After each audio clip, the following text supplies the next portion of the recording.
Mirëmëngjes edhe një herë. Mirëmëngjes. Po pyetet fare për orën, sa është ora? E thashë një unë shpar, po sa është ora? Prit një sekondë. Nada sa 47 minuta. Shiko, në studio. Nesër do e bësh pushim, s'do e thuash orën asnjë moment. Pse?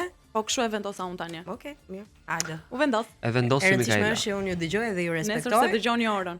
Jemi në studio me Kristiana Çele nga stacioni I librarisë. Flasim tani për librat në rubrikën tonë të përënjshme, si thua. Shumë e bukur. Bravo Të Nada, përënjshme. bravo. Fitove pikë te pedagog Franz Shabei në këtë moment. Stacioni I librarisë është një stacion I preferuar për të gjithë dashamirësit e librit, edhe sot Kristiana ka ardhur në studio.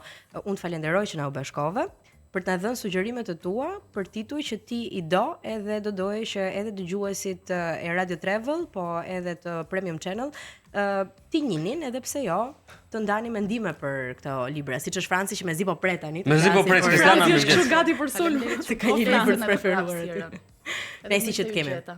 Vetëm të lutem pak më afër mikrofonit, sepse duhet të dëgjohemi. Para se të njihemi me tituj, do doja shumë të bënim një prezantim të stacionit të librarisë për ata që e dëgjojnë për herë të parë.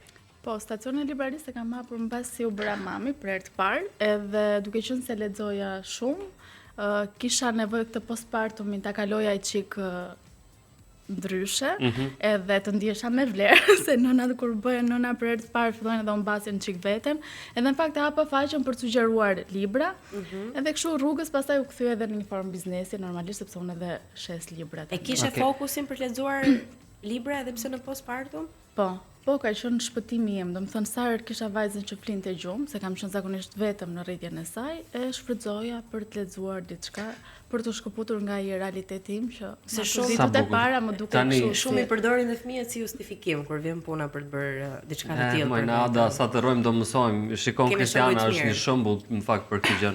Tani përpara se sa të fillojmë të flasim për letërsi dhe letërsi super të mirë. Kristiana, sepse shikoj Orhan Pamukun tim aty. Sigleta nuk e harroj jo, pa merak për librin e keni. Franci kuptosh diçka që asnjë diskutim në këtë studio nuk vazhdon pa dëgjuar Franci Sigla. Po patjetër. Kemi kështu taksative. Aq më tepër për një rubrikë kaq të dashur. Tensionon çik edhe ne që vim këtu. Aq më tepër për një rubrikë kaq të dashur për mua siç është letërsia. Mirë, nisim me sugjerimet e tua Kristiana. Shikoj Orhan Pamukun atje, unë jam me kuqja. Tani kam zgjedhur se unë zakonisht kam disa libra kështu të preferuar, po nga që I them shpesh ato dhe kam zgjedhur disa libra të tjerë që po ashtu I kam shumë. Do flasim edhe pra janë të për dytët në listën e të preferuar. Edhe për shkrimtarët e tu të preferuar do flasim patjetër, por Tani kam zgjedhur 3 që I kam këtu dhe 2 që I kam në mendje, se kisha gjendje. Një do sugjeroj të fundit që sapo e kam mbyllur, që ka qenë 40 rregullat e dashurisë. Elif Shafak. Që me ta turqit shumë që është një roman në fakt shumë I lehtë, edhe në këtë rast ja vlen që të sugjerohet duke qenë se njerëzit nuk është se e kanë fokusin shumë të madh dhe ju mbet shpesh. Elif Shafak, të paktën 40 rregullat e dashurisë, është nga ato libra që rrjedh shumë kollaj, edhe mbi të gjitha ka një energji shumë pozitive te mos. Me që njerëzit kanë haruar të dashurojnë kohët e sotshme. Po mbi të gjitha e kthen gjithë fokusin te dashuria për veten, edhe ka dhe një kështu retrospektiv tek historia e Rumit, që është poeti më I madh I gjitha kohërave, edhe ishte një roman që më thënë drejtë më ka ngrohur zemrën, thjesht përforcoi ato bindjet e mia mbi dashurinë edhe mbi se si njerëzit duhet të kenë marrëdhënie me njëri tjetrin. Libri I dytë, them kështu shpejt apo do e marr ju? Ta marrim ka problem. Atë ku do ti që të ndalesh më gjatë sepse ke shumë për të thënë si të duash ti. Është okay. Libri I dytë që do thoja është Në lindjet e Edenit. John Steinbeck. Fantastik. Është edhe ai nobelist. Një libër I cili gjithë boshti I romanit rrotullohet rreth një fjale hebraisht që është ti mshel, ti mundesh, jo ti duhet, siç funksionon kudo tani që ne na thon se si duhet sillemi, si duhet jemi. Një libër që merr zanafillën e Keni dhe Abelit, po e kthen në Kaliforni. Fantastik, një shkrim jashtëzakonshëm, për mua ka qenë libër ngjethës. Steinbeck në fakt është pak I njohur këtu në Shqipëri, unë sfundmi kam lexuar Njerëz dhe minj të tij. Një super vepër që nuk ka botime dhe nuk po e gjej më, për fat mirë kishte një shoqja ime dhe është një vepër për tu lexuar bashkë me Vilet e zemërimit që ai ka dhe një është autor që është nobelist patjetër. Po Në lindjet e Edenit është on top. Si ishte motoja? Ti mundesh ose mundesh ti mshel. Ti mshel. Ti mundesh. Mundesh më zotrim, mundesh. Ky është nga ata libra që duhet lexuar me patjetër nga të rinj. Për mua po. Po e kam sugjeruar shumë dhe e kanë pëlqyer. Është pak I madh dhe do pak vëmendje, po sapo të futesh në ngjarje pastaj më ka voluminoz. Po. Orhan Pamukun. Orhan Pamukun e Francit. Të lutem. Është i Francit. Unë jam e kuqja. Çuditërisht këtë libër në fakt ju kam rekomanduar disa mikeshave të mia apo njerëzve dhe e kanë lënë përgjys si libër. Ndoshta sepse tregohet nga 40 perspektiva të ndryshme, edhe ndoshta kjo e bën pak lodhshëm për lexuesin. Është stili stili i Pamukut dhe Pamukut, që në fakt mishërohen të gjitha cilësitë artistike dhe letrare të Pamukut te kjo vepër që i solli dhe çmimin Nobel në 2006-ën. Një nga librat e mi të preferuar, jo vetëm nga Pamuk, por në përgjithësi të letërsisë, sepse është çdo gjë që unë dua nga një letërsi e mirë e ka ky libër. Ka thrillerin, ka personazhin, kulturologjin patjetër, historinë shumë. Lindja dhe perëndimi është tema universale që një shkrimtar si Pamuk në kapërcyellin gjeopolitik të Europës dhe Azisë, siç është Turqia, vetëm ai mund ta bënte dhe mund ta sillte në formën më të mirë të mundshme, siç është ky libër. Po e shijon Kristiana këtë libër shumë ti? Këtë e kam mbaruar. A ke mbaruar se mendova se po e lexoj ndërkohë. Ka shumë kohë që e kam lexuar si libër. Është një sugjerim kështu. Ka edhe një dedikim këtu, diku në 2014 ne kemi marrë si libër. Po i lexoj më mirë se është shumë personale kjo. Do të gjithë ata që nuk e njohin Orhan Pamukun mund ta nisin, e njohin tani muzeun e papajsisë. E njohin tani atë do thonë. Atë do thonë. Është bërë seriali. Po. Që unë s'do ta shikoj. Ti e shikoje se ishte Ja, s'kam nevojë ta shikoj. Mund të zgjedhim një pasazh nga libri për ta lexuar? Se kam përshtypjen që ka. Unë e mbaj mend, ta lexoj unë apo ta lexoj Kristian? Kristiana më mirë, më se unë e mbaj mend fillimin është një njerëz në fund të pusit, kështu nis filmi, librin fal. Tani unë jam i vdekur, një kufom që dergjet në fundin e një pusi. Ka kaluar shumë kohë që nga dita kur dha shpirt dhe zemra më ndali së rrauri. Por askush, përveç vrasësit tim, të poshtër, nuk i di ato që kam hequr. Ndërsa ai maskaraj pa fytyrë për të siguruar nëse kisha vdekur ose jo, më përgjoi frymarrjen.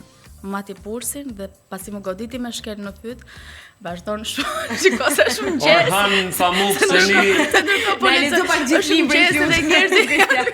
Orhan Pamuk se një çok se viorum.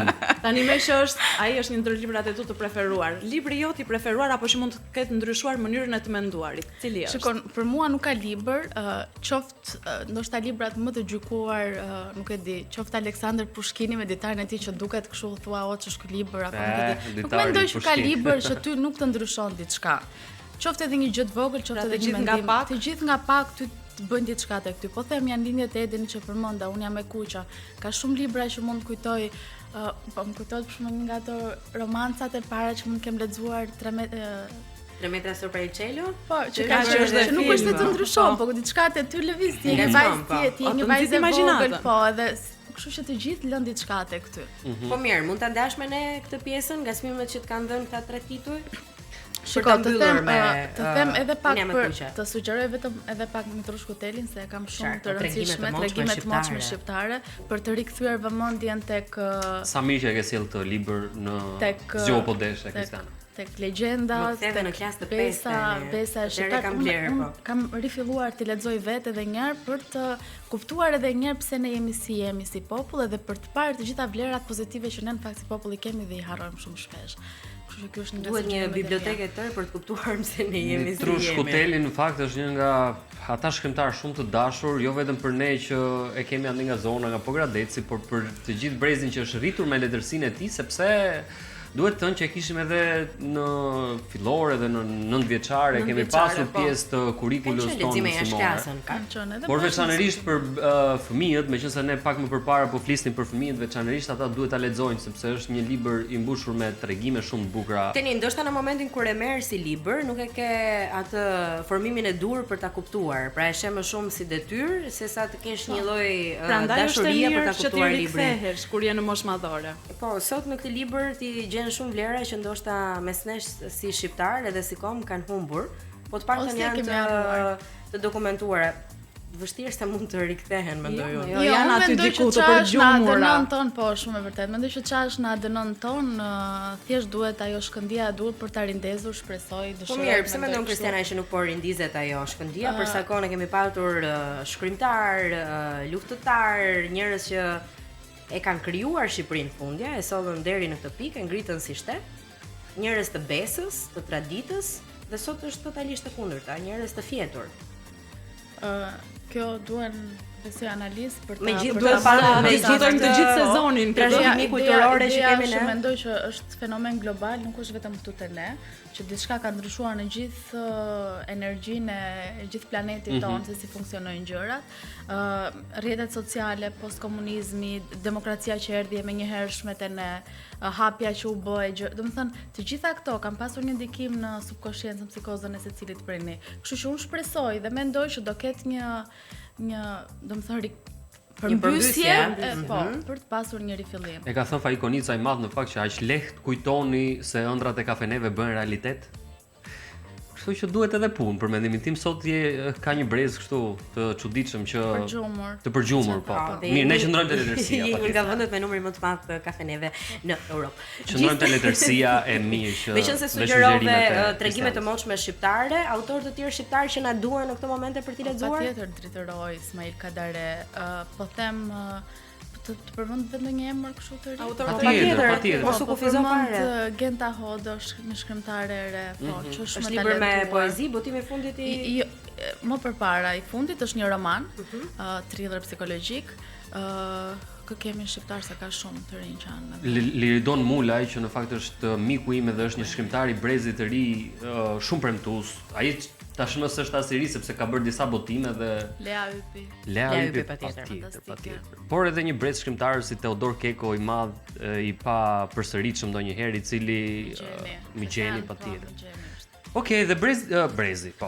Brezi Ang, se lexova Brezin aty. Se me temën që po diskutonit më duk se u dëgjova pak, Brezi Ang. Ka qenë bestseller po, në 2024 ka fituar çmime shumë si libër, edhe flet pikërisht se si rrjetet sociale si ju e prekën në fund kanë shkatruar fëmijërinë edhe fëmijët tanë. Brezi i Ankthit. Në fakt është një studim më shumë se sa është një studim që i bëhet, si thua, kësaj sindromës anktioze që po përjetojnë njerëzit sot. Fëmijëve të lindur mbas 95-s. Brezi Z. Brezi Z. Një koment tjetër për këtë libër? Mendoj që është shumë e rëndësishme për ta lexuar sidomos prindrit, për të kuptuar ndikimin e madh që po i bëjnë rrjetet sociale, këtë ankthin që është shtuar kolektiv, këtë perfeksionizmin që po përpiqen rrjetet sociale ta pompojnë kaq shumë, edhe se sa shumë ka ndikuar në psikozën jo vetëm fëmijëve, por mendoj edhe të ne që jemi më të rritur. Kristiana, ti vetë shkruan? Fatkeqësisht jo. Jo, por besoj se si të gjithë e ke pasur edhe ti një moment. Po nuk shkruaj. E qartë e kuptoj. Mund të ndodhi së shpejti, pse jo? Po, nëse ndodhi. Je nga ata njerëz që jo. Mua një forcë më. Nuk i di. E rrethuar me letërsi gjithmonë është e pashmangshme që ti të mos marrësh stilolapsin një ditë. Po ndoshta ata që vlerësojnë realisht letërsinë janë po të njëjtët që nuk guxojnë të shkruajnë sepse mendojnë se letërsia duhet të bëjë me vlerë para emrave të mëdhenj. Ke shumë të drejtë. Një ditë të shkruan. E drejtë edhe kjo. Po ti nuk di të shkruaj. Kristiana ti ke bërë diçka tjetër që e ke ndërthurur librin me teknologjinë. Domethënë ke gjetur formën për të qenë aty për njerëzit edhe për t'i ngacmuar edhe për t'i rikujtuar që është shumë e rëndësishme të jemi afër librit edhe të lexojmë. E ke nisur me hapa të vegjël. Fillimisht me video ku ti tregoje për librat e fundit që kishe lexuar. Sot ka përmasa shumë të mëdha dhe njerëzit marrin sugjerime nga ty, po mund të porosisin edhe libra aty. Ideja është këtu që ti duhet gjesh forma se si ta bësh këtë gjë të funksionojë para. E dyta, teknologjia është e pashmangshme tani dhe ne duhet thjesht të mësohemi se si ta përdorim për të mirën tonë, si thua. Kështu që kështu nisim, fillim hidhja thjesht librat pa dal vetë, se kam pas gjithmonë këtë problemin dhe kompleksin. Kishe faktur. Po, edhe videot e paraqesh kur i shikoj se s'është ai emocioni, edhe plus që ti nuk ke një bashkëbisedim, se është ndryshe kur ke një njerëz përballë dhe po ja rekomandon librin, është ndryshe kur vë telefonin dhe shikon veten tënde. Po gjithsesi nisi. Je trajnuar edhe për këtë. Nisi kështu, thjesht e bëra herën e parë, herën e dytë, herën e tretë dhe pastaj filloi të merrte, siç po thua edhe ti, u përhap pak më shumë si faqe. Shpresoj të përhapet edhe më shumë. Unë e them shumë shpesh që leximi është hobi, nuk dua kur jam aty nuk dua të bëj as moral, as të shes mend, as t'ju them njerëzve që shikoj ju duhet lexoni patjetër, leximi është duhet edhe të buroj nga brenda si çdo hobi tjetër. Jo të gjithë mund të lexojnë dhe jo të gjithë kanë dëshirë të lexojnë. E rëndësishme është që për ata njerëz që mund të kenë një farë prirje ose një dëshirë për të lexuar, ta heqin pak fokusin nga gjërat e tjera, kur kanë ata hapësirën e vogël për të lexuar, ta shfrytëzojnë për veten e tyre, sepse do ju bëj shumë mirë për mendjen. Si ruan ti marrëdhënien me ndjekësit e tu? Të bëjnë ata pyetje, komunikojnë? Unë jam shumë e lidhur, ndonjëherë mendoj që jam më shumë se ç'duhet, se lodhem. Ndonjëherë mërzitem se kam krijuar shumë marrëdhënie, domethënë më pyesin për çdo gjë, Ai sa ndonjëri them shikoj dhe mund ta googullosh këtë gjë specifike, për shembull të tipit ç'a është stereotip, e them kot se është fjala e parë që më erdhi. Po googulloje. Nuk ka nevojë të më pyesësh për çdo gjë. Po gjërat e gatshme dhe përfajmë vetë. Ose ti ja çon librin ç'a përmban dhe të pyesin ca pyetje për shembull po pse se ka shkruar ndryshe? Ja, praktikisht ja u thuash të gjithë librin edhe mos ta lexoj fare pastaj i bie. Po mirë, prap. Cili është hapi i radhës për stacionin e librerisë? Çfarë ke ti dëshirë të bësh? Unë kam një dëshirë shumë të madhe që nëse bëhet, do thotë që është e shkruar për të bërë, edhe shpresoj të bëhet. Kam dëshirë të hap një gjë timen. Ideja është që duhet çik madhe. Duhet çik madhe. Sepse dua që të ketë një farë impakti, të paktën ideja që kam. Por jam akoma në ato hapat e para. Kur thua gjë të madhe ke fjalën për një librari tënde. Po, për një ambient të madh që ndoshta njerëzit vinë dhe lexojnë. Kulturor, po, që të jetë një qendër që të jenë edhe artistët e rinj, edhe poetët, edhe aktivitete, fest të mbar, artistët e gjithë, jetë një kështu si komunitet i këndshëm, po. Shumë ide e bukur edhe shpresoj që të realizohet Kristiana. Të ndodhi shpejt. Edhe të mirpresim për sugjerimet të tjera. Shumë faleminderit që u bashkove sot në Zgjo po deshe, ditë të mbar, edhe punë të mbar patjetër. Okej, kështu e mbyllim edhe me rubrikën e librit. Lexoni njerëz, është gjëja më e mirë që mund t'i bëni vetes, jo vetëm sot, por në të gjitha kohrat. Nëse s'lexoni libre, lexoni gazetën. Ka humbur kjo kultura dhe do ta bëjmë se po harroni si të lexoni. Duhet ta bëjmë edhe në telefon. Po, në fakt duhet ta bëjmë temë ditë këtë raportin e njeriut me shtypin e shkruar, sepse dhe kjo është një zakon që ka humbur. Ne kemi brez që lexonim shumë, edhe në tualet për shembull, merrnim ato shampot edhe lexonim për bërtin nga brapa. Të etur për dije në çdo formë. Rikthehemi pas pak ka muzikë.